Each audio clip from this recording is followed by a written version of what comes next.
ناظرین، اکثر علماء کا یہ کہتے رہتے ہیں کہ اگر شوہر بیوی کو اپنے جنسی حاجت کے لیے بلائے اور وہ نہ جائے تو بیوی پر ساری رات فرشتے لعنت دیتے رہتے ہیں اور سخت گناہ کی مرتکب ہوتی ہے۔ تو اسی کے مترادف اگر بیوی کو جنسی حالت یا حاجت ہو،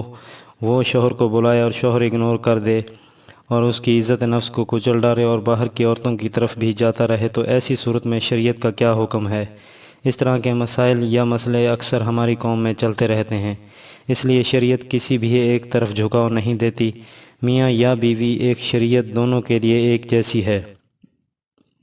اور شریعت کا یہ کہنا ہے کہ میاں اور بیوی دونوں پر جو حقوق ہیں وہ حقوق پورے کریں۔ تو سوال کا جواب یہ ہے کہ جس طرح عورت پر مرد کی جنسی خواہش کا احترام لازم ہے، تو اسی طرح مرد پر بھی لازم ہے کہ وہ اپنی بیوی سے حسن سلوک سے پیش آئے اور اس کے حقوق کا خیال رکھے۔ بیوی کے حقوق میں شامل ہے کہ اس سے حسن سلوک سے پیش آنا، اس کے حق اور حقوق بغیر کسی ٹال مٹول کے پورے کرنا،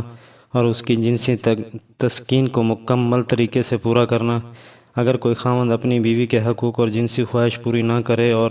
باہر کی عورتوں میں ملوث ہو، ایسا شخص اپنی بیوی کا بھی اور اللہ کا بھی مجرم ہے، کیونکہ اللہ نے جب تمہیں حلال رستہ اور حلال عورت عطا کی ہے تو تم باہر کیوں جاتے ہو؟ جس طرح عورت پر لازم ہے کہ وہ مرد کی جنسی تسکین کا مطالبہ پورا کرے، تو اسی طرح مرد پر بھی یہی حکم ہے کہ وہ عورت کی جنسی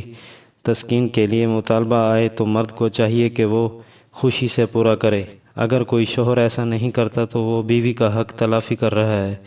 اور باہر کی بدکاریوں سے باز نہیں آ رہا، تو بیوی کو چاہیے ایسے مرد سے خلا لے کر علیحدگی اختیار کر لے۔